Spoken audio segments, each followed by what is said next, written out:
जय हिंद फ्रेंड, हिंदी और प्राइड में आप सभी का स्वागत है। फ्रेंड्स, प्रगतिवाद आधुनिक हिंदी साहित्य के तहत हम देख रहे हैं और ये उसका दूसरा पार्ट है। पहले पार्ट में हमने प्रगतिवाद की अवधारणा जो है उसमें बहुत डिटेल से बात की, साथ ही कुछ पीवाईक्यू भी किया जिससे आपको आइडिया हो जाए कौन से क्वेश्चन है जो रिपीट होते हैं, और पूरे कॉन्सेप्ट पे अच्छे से हमने बात कर ली है। अब देखिए, ये जो भी 3-4 पार्ट में जैसे भी आएगा, लेकिन ये विश्वास करिएगा कि इसमें अपने आप में पीवाईक्यू भी कंप्लीट हो जाएगा और प्रगतिवाद पे एक बहुत अच्छा आपका कॉन्सेप्चुअल क्लियरिटी हो जाएगा। बस आपसे एक यही रिक्वेस्ट है कि अब जो हमारे पढ़ाने की पद्धति है उसमें हमने थोड़ा बदलाव किया है। पहले हम चाहे 10 ही मिनट लेते हैं आपको, लेकिन लिख कर कॉन्सेप्ट समझाने का प्रयास करते हैं, इसके बाद पीवाईक्यू कराते हैं। पहले की तरह जो वीडियोज़ है तो उसमें वो इम्प्रूवमेंट आपको नहीं दिखता, इसलिए हम आपसे भी ये उम्मीद करते हैं कि अगर आपको थोड़ा भी इससे लाभ हो तो बिना हमारे कहे आप शेयर सब्सक्राइब जो भी चीज़ें होती है वो ज़रूर करें। देखिए, कोई भी हम कॉन्सेप्ट जब पढ़ते हैं ना तो हमें अपने दिमाग में ये बिल्ड करना चाहिए कि इसमें हमें कितने राइटर को पढ़ना है, कौन से बहुत इंपॉर्टेंट है, क्योंकि कौन सी रचना है बहुत इंपॉर्टेंट है। तो अगर उसको हम टुकड़ों में बांट लेते हैं ना तो बहुत आराम से वो याद हो जाता है। अब 20 मिनट की वीडियो में जब आपने कॉन्सेप्ट और पीवाईक्यू देख लिया था, तो ये सेकंड पार्ट है उसका। सेकंड पार्ट में अब हम आपको बताएं कि पूरे प्रगतिवाद के दौरान आपको ये 5 बड़े राइटर हैं जिनको बहुत डिटेल से पढ़ना है, और हर एक राइटर की रचनाओं को अगर एक एक वीडियो के शुरुआत के 5 मिनट में अगर आप देख ले रहे हैं तो आप ये समझिए कि 2 घंटे के अंदर अंदर आप प्रगतिवाद को बहुत अच्छे से 3 घंटे में देख सकते हैं और कंप्लीट करके उस चीज़ को। सबसे पहले हमने 5 ये जो रचनाकार हैं प्रगतिवाद में, केदारनाथ अग्रवाल जी हैं, नागार्जुन जी, शिवमंगल सिंह सुमन और त्रिलोचन रांगे राघव। आप इनका समय भी देखें अगर क्रम लगाने को आता है और कौन कौन से प्रगतिवाद बड़े रचनाकारों में है, तो केदारनाथ अग्रवाल का समय 1911 है, नागार्जुन जी का भी 11 है, शिवमंगल जी का 15 है और त्रिलोचन का 17 है और रांगे के 23। यानी 11 से लेकर 23 में 5 बड़े रचनाकार हैं जो प्रगतिवादी दृष्टि से बहुत महत्वपूर्ण है। तो हम आज जो है सबसे पहले जो केदारनाथ अग्रवाल जी हैं इन पर बात करने वाले हैं। तो पहले हम केदारनाथ अग्रवाल जी की रचनाओं को याद करने से पूर्व इनके बारे में थोड़ा सा देख लेते हैं। देखिए, केदारनाथ अग्रवाल जी को पढ़ें तो इनके बारे में सबसे पहले ये बात आती है कि प्रेमचंद जी की कथा साहित्य में आप देखेंगे तो जिन कथाओं को आधार बन के, यानी जिन समस्याओं को वो उस समय लिख रहे थे 36 के दौर में, यानी 18 से 36 के ड्यूरिंग जो, तो वही चीज़ उन समस्याओं को केदार जी ने भी अपने काव्य के माध्यम से चित्रित किया, यानी विषय वस्तु उन्होंने भी बनाया और 2 श्रेणियों में इन्होंने जो अपनी लेखन पद्धति उसको बांट दिया। एक तो इन्होंने लिखना शुरू किया प्रकृति प्रेम पर, और प्रकृति प्रेम के साथ इन्होंने राजनीतिक स्तर पे भी कविताएं लिखना शुरू किया, दोनों तरीके से। लेकिन ये था कि काव्य जब यात्रा इनका शुरुआती दौर था तो उस शुरुआती दौर में लिखते किस नाम से थे? बालेंदु उपनाम से। और जब वो बालेंदु उपनाम से लिखते थे ना, तो जब आप वाड़िक छंद पढ़ेंगे, यानी जब छंद पढ़ते तो वाड़िक छंद होता है, और वाड़िक छंद में अगर आपने पढ़ा हो कविता और सवैया आता है, ठीक है, बहुत महत्वपूर्ण छंद है, कविता और सवैया वाड़िक छंद के तहत आता है। तो जब बालेंदु उपनाम से ये रचना करते थे उस समय वो ब्रज भाषा में कविता और सवैया में लिखते थे, लेकिन लिखते किस नाम से थे? बालेंदु उपनाम से। इनको केन का कवि कहा जाता है। अब बताइए क्यों? क्योंकि जो केन नदी है, केन नदी से इनका बहुत ज्यादा लगाव था। और केदारनाथ अग्रवाल जी की प्रसिद्धि का आप आकलन इस तरह भी कर सकते हैं कि इनकी जो रचनाएं हैं उनका अनुवाद अगर आप देखें तो रूसी में, अंग्रेजी में, चेक में, यहाँ तक कि जर्मन में भी हुआ है। एक इनका शीर्षक नाम ही है कविताओं का, देश विदेश। तो देश विदेश की कविताएं शीर्षक से अग्रवाल जी का देखें तो तमाम कवियों की कविताओं का अनुवाद जो है इन्होंने बाहर के जो तमाम कविताओं का अनुवाद भी किया है। इससे हमारी हिंदी का ना समृद्धि का कि वैश्विक स्तर पे हमारे जो रचनाकार वो किस तरीके से जुड़े हैं। इनके बारे में तो देखिए, सुमित्रानंद पंत जी कहते हैं कि अगर प्राकृतिक, क्योंकि एक इनका लिखने का दृष्टि प्रकृति की तरफ था, तो प्राकृतिक कविताओं के संदर्भ में बच्चन जी कहते हैं कि जहां तक बात किया जाए प्रकृति चित्रण का, तो प्रकृति चित्रण का संबंध केदार जो है छायावादोत्तर में सुमित्रानंद पंत की तरह। देखिए, छायावाद में आप सुमित्रानंद पंत को प्रकृति का प्रेमी कहते हैं, वर्ड्सवर्थ को पाश्चात्य में कहते हैं। सेम चीज अगर आप देखिए सुमित्रानंद पंत की संज्ञा छायावादोत्तर के समय में बच्चन जी किनको देते हैं? केदारनाथ जी को, प्रकृति के प्रेम के आधार पे। और इनके बारे में केदारनाथ अग्रवाल ने जहाँ कहे केदार खरे खरी में डॉलर के प्रति जो भारतीय राजनेता उनको चिताया है, वहीं इनकी रचना युग की गंगा है, उसमें आसमान अर्थव्यवस्था की विसंगति को उजागर किया है। इनकी एक रचना है जो बहुत प्रसिद्ध रचना है। अभी तो हम लोग एक एक करके सारी रचनाओं को याद करेंगे। एक रचना का नाम इनके फूल नहीं रंग बोलते हैं। ठीक है, फूल नहीं रंग बोलते हैं। तो इस पे फूल नहीं रंग बोलते भी इनको जो है कौन सा पुरस्कार दिया गया था? सोवियत लैंड पुरस्कार दिया गया है, फूल नहीं रंग बोलते पे। एक इन्होंने लिखा है कविता संग्रामी जमुन जल।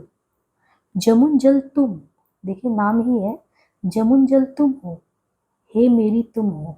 तो हे मेरी तुम जमुन जल, इसमें इन दोनों में इन्होंने अपनी पत्नी को याद किया है।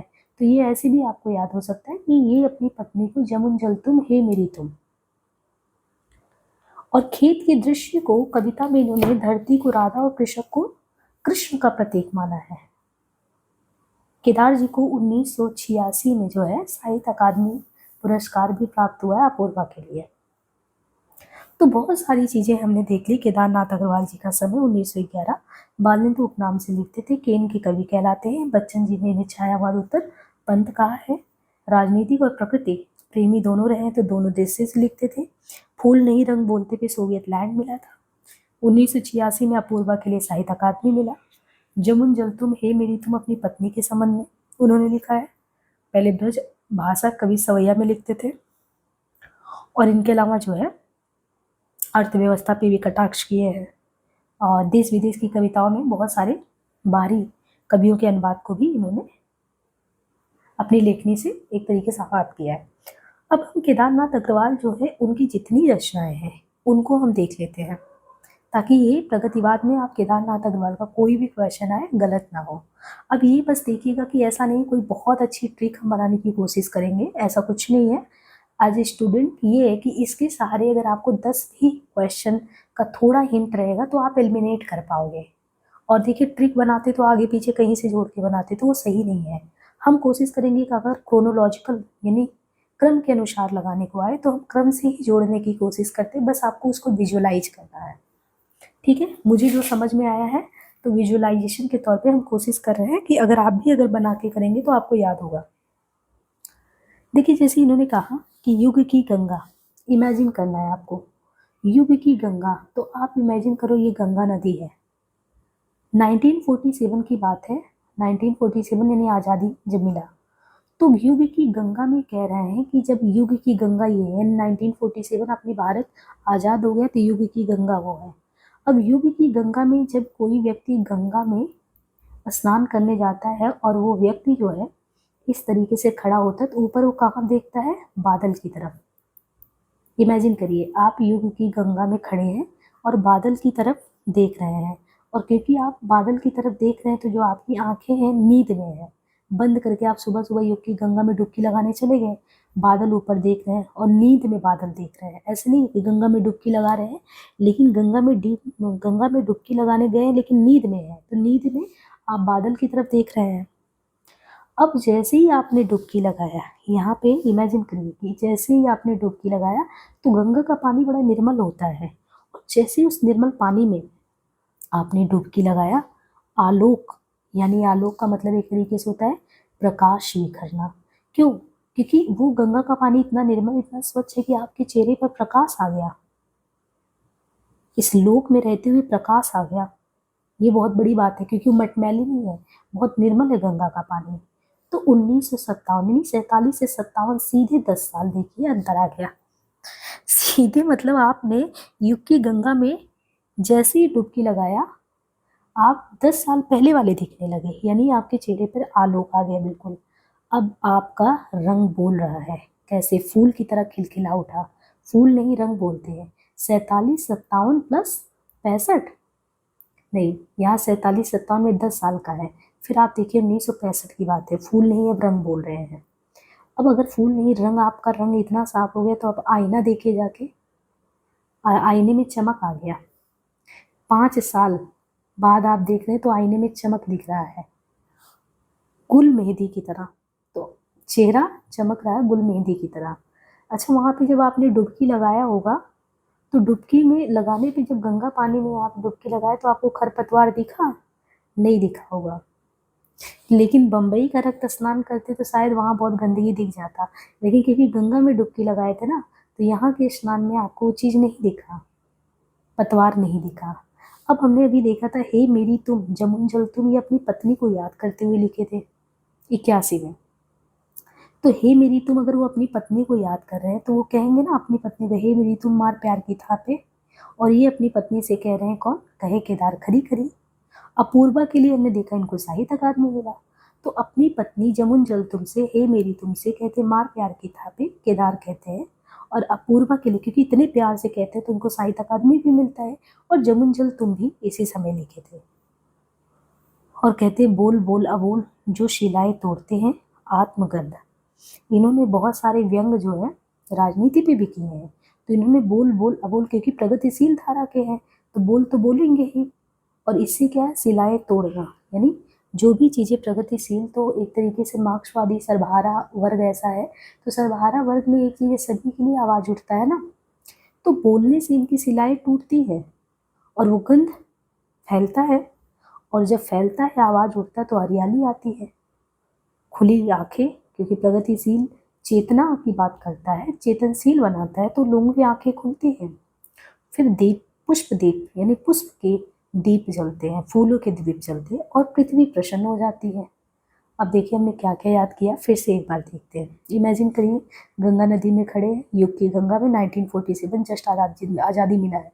आप नींद में बादल को देख रहे हैं और नींद में जैसे बादल में देखे, जैसे ही डुबकी लगाए, तो डुबकी लगाते ही क्या हो गया, अरे डुबकी लगाते ही सबसे बड़ी बात ये हो गई,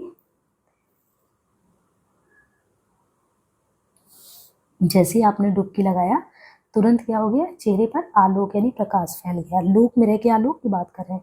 और चेहरा चमक उठा, रंग बोलने लगा। रंग बोलने लगा तो आप फटाक से गए आईना देख लिए, आईना गुल मेहंदी की तरह चमक रहा है। फिर आप देख रहे हैं कि क्या इसमें पतवार, खरपतवार है, नहीं है।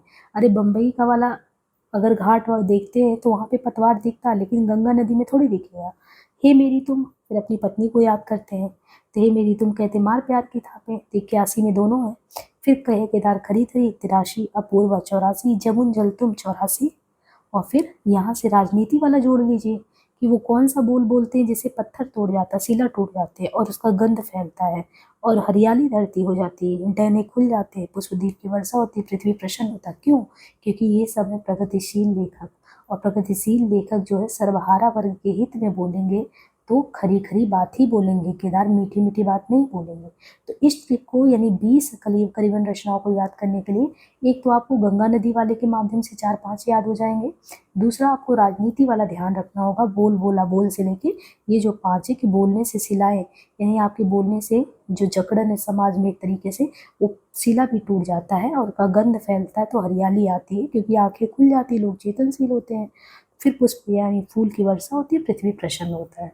तो ये सब करके आप थोड़ा सा और अपना भी दिमाग लगाएंगे तो आपको बहुत अच्छे से ये ट्रिक्स से चीज़ें याद हो जाएंगी। अब भले ही हमें ट्रिक समझाने में 13 मिनट लगे हैं, लेकिन क्योंकि 20 रचनाएं थी और पूरा हमने यहाँ पे केदारनाथ अग्रवाल जी को कवर कर लिया। अब एक काम करते हैं, थोड़ा सा हम क्वेश्चन 10-5 क्वेश्चन कर लेते हैं, ठीक है। तो हमने 80 तक क्वेश्चन किया था। अब देखिए आप फटाफट यहाँ पे कैसे क्वेश्चन करते हैं, अब आपको याद रहेगा। अब बार बार हमें हर एक में रुक के क्वेश्चन देखना नहीं पड़ेगा। द्वंद्वात्मक भौतिकवाद मार्क्सवाद का दार्शनिक दृष्टिकोण है, ठीक। मार्क्सवाद के अनुसार समीक्षा के लिए कृति ही विचारी है। क्रिस्टोफर कार्डवेल की कृति एल्यूजन एंड रियलिटी मार्क्सवादी साहित्य चिंतन की महत्वपूर्ण पुस्तक है। मार्क्सवादी साहित्य चिंतन के मूल उद्देश्य कला और साहित्य को समाज परकता और ऐतिहासिक परिप्रेक्ष्य में उसकी अवधारणा के साथ सृजना माने जा सकते हैं। अब यहाँ पे देखिए कह रहे मार्क्सवाद के अनुसार समीक्षा के लिए कृति ही विचारी, यानी जब समीक्षा करना होता है तो सिर्फ कृति पे ध्यान देना होगा, ये गलत है। द्वंद्वात्मक भौतिकवाद मार्क्सवाद का दार्शनिक दृष्टिकोण अनडाउटली बिल्कुल सही है। क्रिस्टोफर कॉर्डवेल की कृति कह रहे इल्यूजन एंड रियलिटी है और ये मार्क्सवादी साहित्य चिंतन की महत्वपूर्ण पुस्तक है। मार्क्सवादी साहित्य चिंतन के मूल उद्देश्य में आता क्या है, कला और साहित्य को समाज परकता और ऐतिहासिक परिप्रेक्ष्य में उनकी अवधारणाओं के साथ सृजना। तो ये क्योंकि जीडीसी का क्वेश्चन है तो एक लेबल तो होगा ही। तो यहाँ पे आप देखेंगे द्वंद्वात्मक भौतिकवाद मार्क्सवाद का दार्शनिक दृष्टिकोण है। क्रिस्टोफर कॉर्डवेल की कृति एल्यूजन एंड रियलिटी बिल्कुल सही है। मार्क्सवादी साहित्य चिंतन के मूल उद्देश्य में कला और साहित्य को समाज परक और ऐतिहासिक परिप्रेक्ष्य में उनकी अवधारणा के साथ सृजना माने जा सकते हैं। डॉक्टर नगेन ने प्रगतिवाद का आरंभ कब से माना है? देखिए, डॉक्टर नगेन ने 36, 37, 39 कब से माना है? तो क्योंकि 36 में ही प्रगतिशील लेखक संघ जो प्रोग्रेसिव राइटर एसोसिएशन अध्यक्षता जो है हुआ था प्रेमचंद जी की अध्यक्षता में लखनऊ में, तो 1936 को माना है प्रगतिवाद के आरंभ काल में नगेन जी ने। नगेन जी का जन्म 1915 अलीगढ़ के अबरौली में हुआ था और बाकी 36 में माना है, 36 से 43। बाकी देखिए, अग्रवाल जी है, रामविलास शर्मा है, नागार्जुन जी, रामगी राव घोषी, मंगल सिंह, सुमन त्रिलोचन, ये सभी प्रमुख कवि हैं। और बच्चन सिंह ने तो पंथकृत युगवाड़ी को ही खड़ी बोली का पहला ये मतलब कि रचना माना है। ठीक, काम आध्यात्म की समस्या निम्नलिखित में से किस रचना में उठाई? आत्मजयी, उर्वशी, संशय की एक रात, कनुप्रिया। तो देखिए, काम आध्यात्म की समस्या अगर उर्वशी आपने पढ़ा होगा तो इसमें उठाया गया है। और बाकी आत्मजयी कुंवर नारायण जी के कठोपनिषद के नचिकेता प्रसंग पर बेस्ड है। नरेश मेहता की संशय की एक रात, काव्य में राम के मन में युद्ध के संबंध में उत्पन्न संशय का चित्रण है। कनुप्रिया किसका है? धनवीर भारती की रचना है और इसमें राधा और कृष्ण के प्रेम का वर्णन है। यानी आप एक क्वेश्चन में देखिए कितनी चीजें पढ़ ली है। रामधारी सिंह दिनकर का उर्वशी, काम आध्यात्म की समस्या आत्मजयी कुंवर नारायण जी का है जिसमें कठोपनिषद के नचिकेता प्रसंग की बात है। नरेश मेहता की संशय की एक रात है।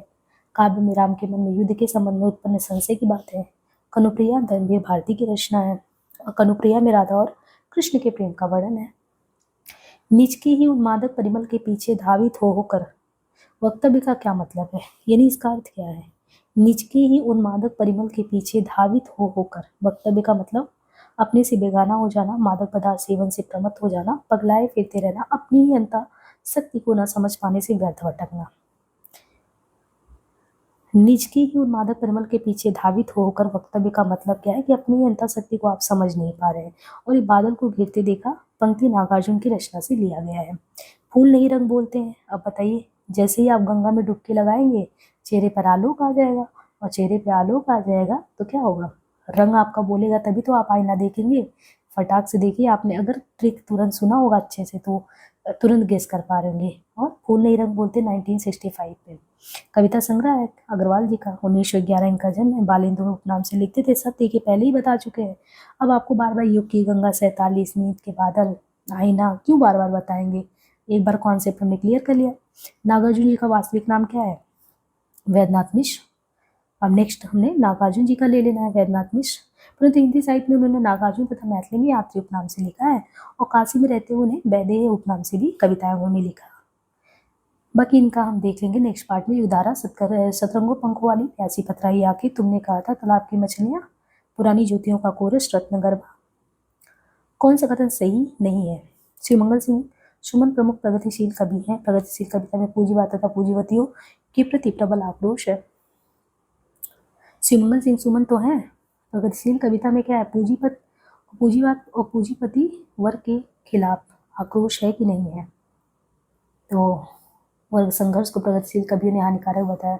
भाई इसी को तो लेके ये चलते ही है ना, वर्ग संघर्ष को ही तो ये हानिकारक कैसे बता दी है?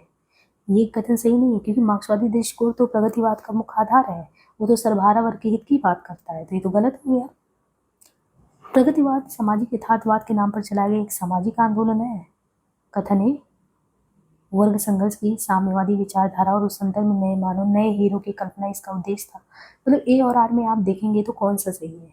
देखिए, प्रगतिवाद सामाजिक यथार्थवाद के नाम पर चलाया गया एक सामाजिक आंदोलन था। यानी जो प्रगतिवाद है वो सामाजिक यथार्थवाद के नाम पर चलाया गया एक सामाजिक आंदोलन था। यह स्थापना सही नहीं क्योंकि प्रगतिवाद सन 1936 ईस्वी से लेकर सन 1942 ईस्वी तक समाजवादी यथार्थवाद, प्रकृति प्रेम, नारी प्रेम, सांप्रदायिकता का विरोध, राष्ट्रीयता आदि भावनाओं विशेषताओं को लेकर चलने वाला साहित्यिक आंदोलन था। तो 1936 से 42 तक यथार्थवाद, प्रकृति प्रेम, नारी प्रेम, सांप्रदायिकता का विरोध और बाकी वर्ग संघर्ष की साम्यवादी विचारधारा और उस संदर्भ में नए मानव, नए हीरो की कल्पना इसका उद्देश्य था। ये सही तर्क है। 1935 में एम फोस्टर की संस्था प्रोग्रेसिव राइटर एसोसिएशन नामक संस्था के आधार पर सज्जाद जाहिर मुल्क राजा आनंद ने भारत में 1936 में प्रगतिशील लेखक संघ की स्थापना की। अब यहाँ पे आपको मिलाना है तो युग की गंगा में डुबकी लगाने तो आ ही गया है। बाकी युगधारा नागार्जुन त्रिलोचन धरती, त्रिमंगल सिंह सुमन। एक एक करके जब हम सारे राइटर का याद कर लेंगे तो ये हमसे क्वेश्चन गलत भी नहीं हुआ। हालांकि जो वीणा है ये गलत है, क्योंकि वीणा जो है सुमित्रा नंदन पंत जी की रचना है, जो कि 1927 में प्रकाशित हुआ। बाकी जितने भी दिए हैं, केदारनाथ अग्रवाल जी का युग की गंगा, नागार्जुन जी की युग धारा, त्रिलोचन का धरती, ये सब सही है। ठीक। श्रीमंगल सिंह सुमन का हिल्लोल, जीवन के गान, युग का मोल, प्रलय सृजन, विंध्य हिमालय, मिट्टी की बारात, वाड़ी की कथा व्यथा। निम्न में से कौन सी विशेषता प्रगतिवाद की नहीं है? शोषण का विरोध, व्यंग प्रधानता, कल्पना प्रवणता, श्रम्य सौंदर्य। इनमें से कौन सी विशेषता प्रगतिवाद की नहीं है? शोषण का विरोध है कि नहीं है इसमें? व्यंग प्रधानता, कल्पना प्रवणता, श्रम्य सौंदर्य। श्रम्य सौंदर्य तो देखते हैं कि नहीं देखते हैं भाई, वो प्रगतिवाद की विशेषता में प्रवणता नहीं होगा। शोषण का विरोध है, व्यंग है, श्रम में सौंदर्य है, जितने पसीने बहा रहे हैं उसका मूल होना चाहिए। प्रयोगवाद के बाद हिंदी कविता की जो नवीन धारा विकसित हुई, उसे क्या कहेंगे? क्या कहेंगे? नई कविता। नई कविता नाम से आया था। आगे प्रयोगवाद के प्रवर्तक थे। न कोई छोटा है ना कोई बड़ा है, मेरे लिए हर आदमी एक जोड़ी जूता है। ये अपने सिलेबस में यूजीसी नेट में कविता वाले ने यूनिट 5 में लगा है। और ये कविता किसका है? धूमिल जी का। बहुत ही दमदार कविता है। ना कोई छोटा है ना कोई बड़ा, मेरे लिए हर आदमी एक जोड़ी जूता है। बताइए इसकी ये कौन सी लाइन कौन सी उससे है? हालांकि ये सामने ही दिया है, धूमिल द्वारा मोचीराम काव्य की पंक्तियां हैं। सुदामा पांडे धूमिल द्वारा रचित कविता संग्रह संसद से सड़क तक, कल सुनना मुझे सुदामा पांडे का प्रजातंत्र, तो ये भी अपने में है। कल सुनना मुझे संसद से सड़क तक, धूमिल जी का है। कौन से प्रगतवादी मूल्य नहीं है? व्यष्टि चेतना, इतिहास बोध, एकेश्वरवाद, यथार्थ चेतना। यथार्थ यानी रियलिटी से तो वाकिफ हो ही जाते हैं ना प्रगतिवाद वाले। तो सबसे बड़ी बात यह है कि यहाँ पे इसमें सही कौन से बता रहे प्रगतिवादी मूल्य नहीं है, ये देखना है। तो इसमें व्यष्टि और समष्टि की बात, एकेश्वरवाद इनकी बात नहीं है, यथार्थ की बात है। यानी व्यष्टि चेतना और एकेश्वरवाद ये मूल्य नहीं है, जबकि यथार्थ चेतना, इस समाज की रियलिटी, यथार्थ क्या है, इतिहास बोध, ये है। और प्रगतिवाद का काव्य जो है वो प्रवृत्तियां शोषितों की दीनता का चित्रण है, शोषक वर्ग के प्रति घृणा है, धर्म और ईश्वर के प्रति अनास्था है, क्रांति की भावना है, नारी चित्रण सामाजिक जीवन का यथार्थ है। निम्नलिखित में से कौन सा कवि अधीन प्रगतिवादी नहीं रहा है? नागार्जुन, रामविलास शर्मा, केदारनाथ अग्रवाल, नरेंद्र शर्मा। तो इनमें से कौन सा कवि अधीन प्रगतिवादी? तो ये थोड़ा सा सही टाइप नहीं है। नरेंद्र शर्मा अध्ययन प्रगतिवादी कवि नहीं रहे, ये व्यक्तिवादी रहे हैं। मतलब नरेंद्र शर्मा जो व्यक्तिवादी कवि, प्रेम और मस्ती का काव्य। इनकी प्रमुख रचनाओं में यानी नरेंद्र शर्मा का प्रभात फेरी है। नरेंद्र शर्मा का प्रवासी के गीत कई बार पूछा गया है। मिट्टी और फूल इनका इम्पोर्टेंट है, तो ये ध्यान रखिएगा। प्रभात फेरी किसका? नरेंद्र जी का। प्रवासी के गीत, पलासवन, मिट्टी और फूल। रक्त चंदन, अग्निशस्त्र से, जबकि नागार्जुन, केदारनाथ अग्रवाल तथा रामविलास शर्मा आद्यान प्रगतिवादी कवि हैं। देखिए ये चीज है, नागार्जुन, केदारनाथ अग्रवाल, रामविलास शर्मा, ये सभी प्रगतिवादी कवि हैं। प्रगतिवादी काव्य के विषय में कौन सा कथन गलत है? इस पर द्वंद्वात्मक भौतिकवाद का प्रभाव है। इसमें शोषितों के प्रति सहानुभूति है और इसमें धार्मिक भावनाओं का विशेष आदर है। नहीं, ये धार्मिक नहीं है, यथार्थ भावभूमि पे। शोषण मूलक लोकतंत्र, अगर शोषण हो रहा तो उस पर प्रहार करता है। प्रगतिवादी काव्य के विषय में धार्मिक भावनाओं का ये सही नहीं है। शोषण मूलक लोकतंत्र पर गहरा प्रहार करता है। किस प्रगतिवादी कवि ने सीता पर खंड काव्य रचना की है? सीता जी पे। केदारनाथ अग्रवाल, नागार्जुन, श्रीमंगल सिंह सुमन, त्रिलोचन, शमशेर बहादुर सिंह। सीता पर खंड काव्य लिखने वाले हैं, देखिए नागार्जुन जी ने सीता पर भूमिजा नाम से खंड काव्य लिखा है। ऐसे देखिए इंपॉर्टेंट चीजें आपको मिल रही है यहाँ पे, बहुत इंपॉर्टेंट चीजें। भूमिजा, नागार्जुन जी ने सीता पर भूमिजा नाम से खंड काव्य लिखा है। नागार्जुन की प्रमुख कृतियों में युगधारा, सतरंगी, पंखों वाली भस्मांकुर, तुमने कहा था, प्यासी पथराई आंखें। शमशेर बहादुर सिंह के चर्चित काव्य संग्रह में कुछ कविताएं, कुछ और कविताएं, चुका भी हूँ नहीं, सुकून की तलाश, और बाकी युग की गंगा, नींद के बादल, लोक और आलोक, फूल नहीं रंग भूलते, अपूर्वा, ये केदारनाथ अग्रवाल की है। हिल्लोल, जीवन के गान, युग का मूल, प्रलय सृजन, ये कृतियां श्रीमंगल सिंह सुमन की है। कौन कौन सी है? हिल्लोल, जीवन के गान, युग का मूल, प्रलय सृजन, ये सभी। धरती, दिगंत, ताप के ताए हुए दिन, ये त्रिलोचन की है। प्रगतिवाद की मूल स्थापना सैद्धांतिक रूप से प्रगतिशील थी, क्योंकि उसका लक्ष्य भौतिक यथार्थवाद के आधार पर निर्मित मूल्यों को प्रतिष्ठित करना था। तो हमें ये समझना है कि प्रगतिवाद की मूल स्थापना कह रहे हैं सैद्धांतिक रूप से प्रगतिशील थी। क्यों? क्योंकि उसका लक्ष्य क्या था? भौतिक यथार्थवाद के आधार पर निर्मित मूल्यों को, क्या भौतिक आधार पे ये था? यहाँ पे प्रगतिवादी जो कॉन्सेप्ट था, ये जो भौतिक यथार्थवाद, जो समाज की रियलिटी है, उसी की भावभूमि में जो चीजें हो रही है उसको सामने लाना था। तो प्रगतिवाद की मूल स्थापना सैद्धांतिक रूप से प्रगतिशील थी क्योंकि उसका लक्ष्य क्या था? भौतिक यथार्थवाद के आधार पर निर्मित मूल्यों को प्रतिष्ठित करना। प्रगतिवाद में निम्न वर्ग के जीवन चित्रण को प्रधानता दी गई, जबकि प्रयोगवाद में, तो प्रयोगवाद जो है हम नेक्स्ट उसमें पढ़ेंगे। और अभी यहाँ पे जो दिया गया मध्यम वर्गीय समाज के चित्रण को देखिए, प्रगतिवाद में कह रहे हैं कि प्रगतिवाद जो है उसमें निम्न वर्ग के जीवन चित्रण को प्रधानता दी गई। जो निम्न वर्ग है, निम्न वर्ग का जीवन चित्रण वहाँ पे रखा गया है प्रगतिवाद में। तो फिर प्रयोगवाद में मध्यम वर्गीय समाज, तो प्रगतिवाद में निम्न वर्ग के जीवन चित्रण को प्रधानता दी गई, जबकि प्रयोगवाद में मध्यम वर्गीय समाज। प्रगतिवादी साहित्य उसे माना गया है जो कौन सा सामाजिक यथार्थ की अभिव्यक्ति को उद्देश्य मानकर लिखता हो, द्वंद्वात्मक भौतिकवाद की प्रेरणा से लिखा गया हो, जो प्रगति का मार्ग प्रशस्त करे, या किसी राजनीतिक विचारधारा में बधा हो। प्रगतिवादी साहित्य हम किसको मानेंगे? वो तो हमने बहुत पहले ही शुरुआत में कॉन्सेप्ट जब क्लियर कर रहे थे तभी लिख दिया था। और देखिए इसमें ए एंड बी ऑप्शन क्यों सही हुआ? क्योंकि ये सामाजिक यथार्थ को भी लेके चलता है। द्वंद्वात्मक भौतिकवाद जो कार्ल मार्क्स का एक मतलब कार्ल मार्क्स का यही एक वो है ना बेस, तो उस पर भी आधारित है। तो दोनों ही चीजें यहाँ पे सही है। सामाजिक यथार्थ की अभिव्यक्ति को उद्देश्य मानकर लिखा गया है। प्रगतिवादी साहित्य मूलतः द्वंद्वात्मक भौतिकवाद की प्रेरणा से लिखा गया है। ये मार्क्स की धारणा को लेकर चलने वाला साहित्य है, जिसमें पूंजीवादी समाज का पुरजोर विरोध साहित्य के माध्यम से हुआ है। निम्नलिखित में से कौन सी नागार्जुन की रचना नहीं है? हजार हजार बाहों वाली, पुरानी ज्योतियों का कोरस, खिचड़ी विप्लव देखा हमने, फूल नहीं रंग बोलते। तो इसमें कौन सी नागार्जुन की रचना नहीं है? अब ये देखिए, हजार हजार बाहों वाली, पुरानी ज्योतियों का, अगर हमें फूल नहीं रंग बोलते तुरंत याद हो, तो अगर हमें नागार्जुन जी का नहीं पता हो तो भी हम कर लें। ये फायदा होता है कि अगर आप कुछ रचनाकारों का ध्यान रखें तो एलिमिनेट करके और सही आंसर पे जा सकते हैं। तो हम नागार्जुन जी का तो अभी नहीं पढ़े, लेकिन फूल नहीं रंग बोलते हैं, गंगा नदी में नहाने के बाद जो आलोक, लोक और आलोक जो चमक आएगा जब आप आईना देखने जाएंगे, तुरंत याद हो गया। तो इमेजिन करके आपको करना, तो वो चीज़ें याद हो जाएंगी। बाकी हम नेक्स्ट में नागार्जुन जी का ले लेंगे। तो इस तरीके से 27 मिनट में हमने क्वेश्चन भी कर लिया और केदारनाथ जी से संबंधित सारे कॉन्सेप्ट देख लिए। आज के लिए इतना ही, धन्यवाद।